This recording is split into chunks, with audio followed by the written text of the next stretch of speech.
So it was a Friday, and she's like, you know what? Why don't you come Saturday, Sunday, Monday, and then let's just keep going. So I think I was down there almost every day for a week or two, probably more than that. And then we're going like 3-4 times a week.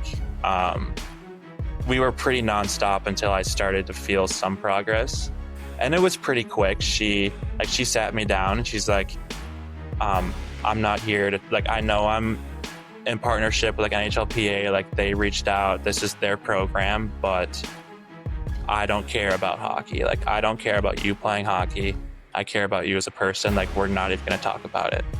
And at that point, that's when I realized, like, all right, this is great. Because I couldn't, for years, like, I had a rule with my family, no hockey talk, like absolutely nothing about hockey away from the rink. I don't want to think about it. I don't want to talk about it, like nothing. Because I get stressed, I get anxious, like horrible.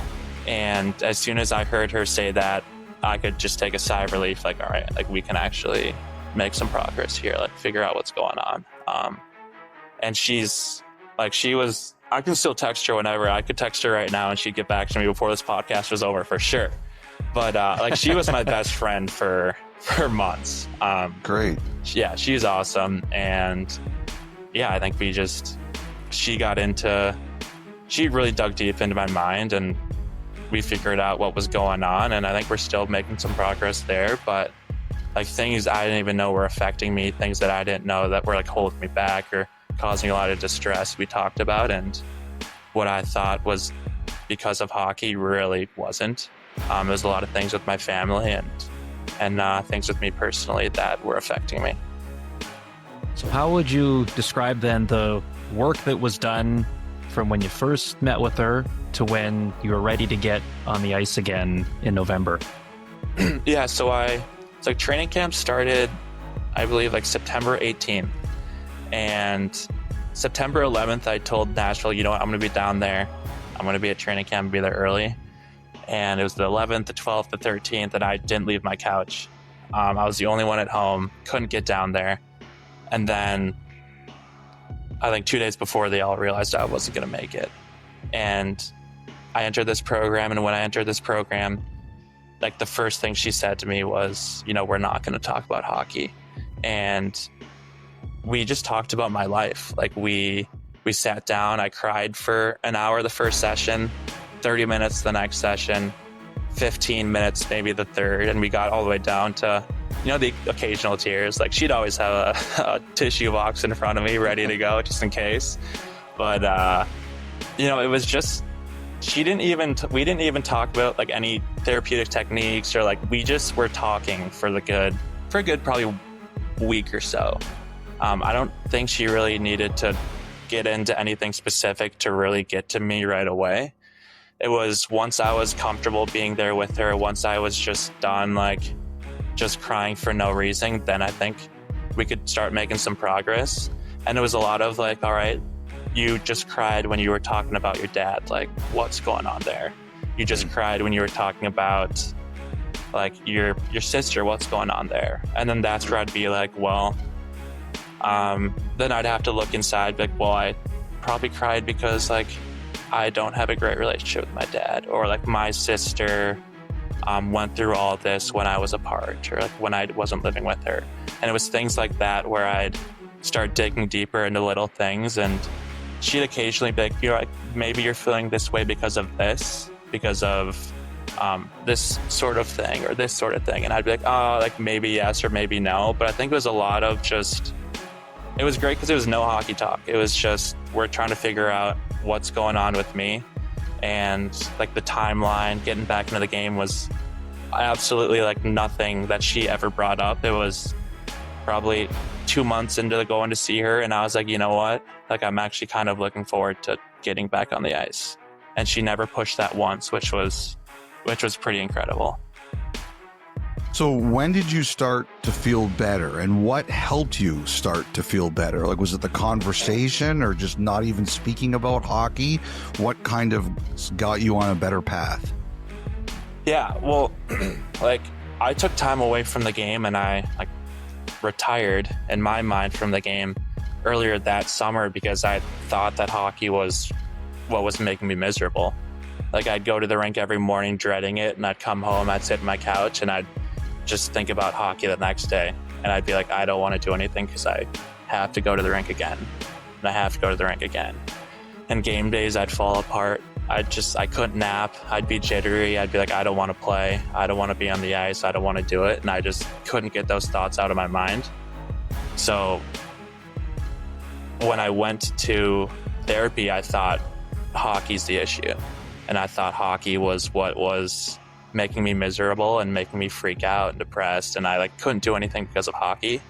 And then I realized that it was not hockey. It was me. It was my family. It was what I was guilt I was feeling. Mm-hmm. It was a lot of ownership that I had that I didn't need to have because a lot of things happened when I was just a kid. And I think progress really came once I realized that hockey's not the issue. And once I realized that, once I addressed some things with my family, and really once I started talking to people in my family, when I talked to my brother, my mom, my dad, my sister, then I started to realize, you know what?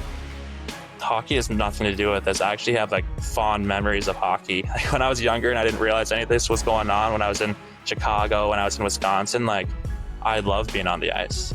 So I just, it's you know what? I'm feeling a little bit better. I've talked to people in my family. I'm going to get back on the ice. I'm going to see what happens. And yeah, it was a pretty freeing experience being on the ice and not attributing hockey to things that have happened to my family or feeling guilty for being out there. It was just I can just separate myself from that now. I can just be on the ice, and this game isn't the reason why I'm going to get off and be miserable later. I can play hockey, I can get off the ice and actually feel good about my day. Nice. Really good. Really good. How would you describe your relationship with the game now? I think it's still evolving. I think I'm still trying to figure out my relationship with hockey. I think I played for so long where I thought I was miserable, where I thought this isn't for me. And I've also felt a little when I was going through all of this, a little outside of the hockey player bubble, the hockey identity and the hockey this and that.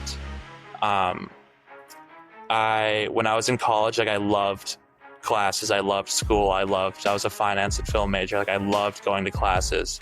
You have a double degree. Yeah. You're the smartest guy in the NHL. You've got a double degree in finance and film. Not quite, yeah. Finance, I snuck by. Film, I don't know if we're going to count that, but watched a lot of movies for homework. But yeah, sorry, what was the question? We were just talking about, sorry, Kyle just asked how your relationship is with hockey now. Oh, yeah, it's still evolving. I'm still coming to terms with everything. I think one thing I realized was once I got back into hockey and I let Nashville, Milwaukee know I want to come back, but it's still going to take some time. They sent Boro down to train with me one-on-one for however long I needed. And I didn't know a lot about Boro's story, and meeting with him and grabbing lunch with him and having him just beg me on the ice for an hour every morning at 8 a.m. was something special. But I hadn't skated really. I skated once from June to October or November. And then I show up and Boro's there. So you know what? Let's get on the ice. And I remember the first shift the first practice I had with him, we were just skating nonstop for 3 minutes around the ice, doing certain edge work things. And I think by the third minute or the third lap, my legs were locked. I couldn't move. I could barely breathe. And he was like, that's sneaky hard, right? No, it's just extremely hard. I am dying. But I think I got back into it pretty quickly. I don't know. It was really nice having him there. He was away from his family. He didn't have to do that, and he came down to Milwaukee. He was living in a pretty brutal hotel next to the rink. I don't know if he had a car, or he had a car there. But you don't want to be in Milwaukee when you're away from your family. You could be in Nashville, just one-on-one with me every day. Like, it was a lot to ask, and he was great. I learned a lot about his story. Like, he was taking care of me, and it's something I'll always be thankful for. And like, I know I talk about my agent being a big person, the therapist being a big person, and getting me back into the game, but I think Boro really was the final piece that was like, you know what, like, hockey's got great people. He's there for me. He cares about me and his organization, and he was a big reason why I wanted to get back into the game. Even once I was out there like touching the puck, he was like the final piece in saying, you know what, I'm gonna be ready.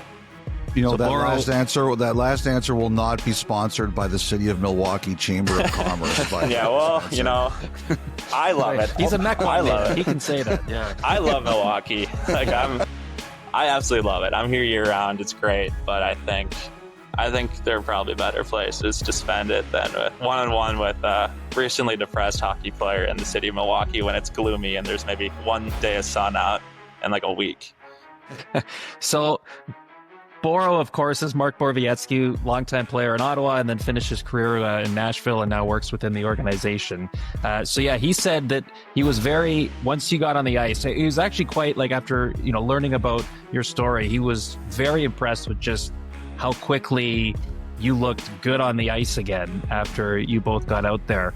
And he said he was very envious of some of the things you were able to do